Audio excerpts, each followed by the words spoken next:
Now to a man who has been very busy tracking this front forecast. Right. Kind of a rarity for us to see such a powerful fall-like storm in the middle of August. I know, right. Yeah, so this is going to be taking us into a very soggy start to our weekend as the moisture has already started to fall across much of the shoreline as early as late last night. A live look out towards Seaside, just the same with Newport as those raindrops continue to surface across the Oregon and Washington coast. You can see those yellows and oranges, a good indication of where the heaviest of the rain is slowly tracking its way from the west to the south and east, all part of our latest cold fronts, bringing a few isolated raindrops to the northern Willamette Valley as we speak. Of course, the cloud cover cooler temperatures also in the mix. We'll turn now just to the radar. That's picking up on a little bit of that moisture, slowly pushing its way through the Portland, Vancouver metro area, and that will only become more widespread and more intense as the late evening hours proceed. As far as the rain accumulation goes, a lot of zeros for us, at least through the northern Willamette Valley. But take a look at this. Since midnight,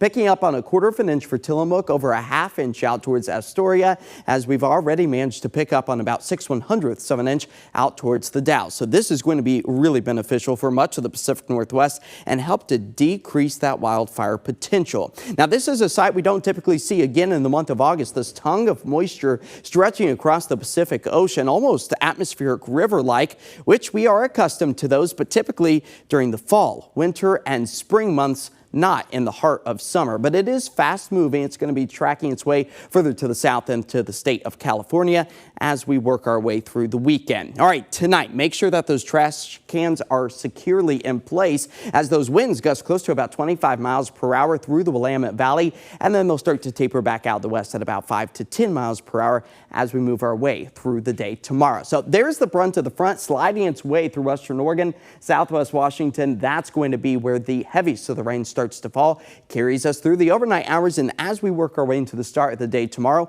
starting things off wet, but then gradually drying things back out. A few breaks in the clouds and maybe a splash and dash shower, a very real possibility as we move our way through Saturday. Sunday, we increase the cloud coverage, but we decrease that rain potential as those temperatures also remain on the mild side. Now, I want to put everything into perspective. August, typically our second driest month of the entire year, averaging just a little bit more than a 1/2 inch of rain. Look at these rainfall totals, likely to surpass our monthly rainfall within just about a 24-hour time span. Close to about a 1/2 inch to 3/4 of an inch for us here in the Portland, Vancouver area. An additional 1/2 inch possible out along the coastline, and also seeing that beneficial rain on the east side of the Cascades to help to reduce the fire threat.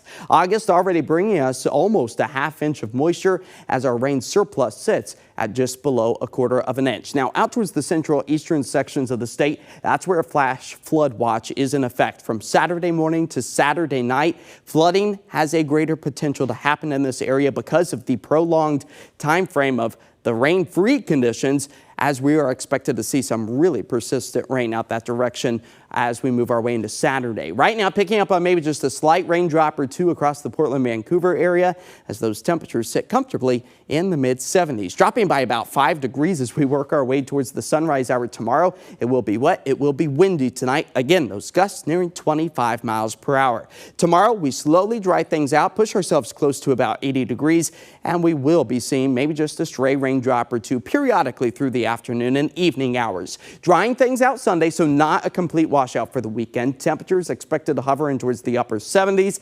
But look at next week. The pendulum swings from one direction to the next, putting ourselves back into that summer-like territory, mid-80s, which is typical for this time of year.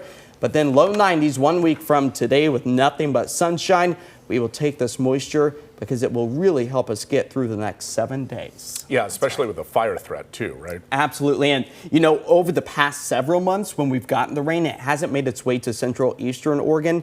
This go around, it's strong enough to do so. All right. Thanks, Josh. Well, coming up.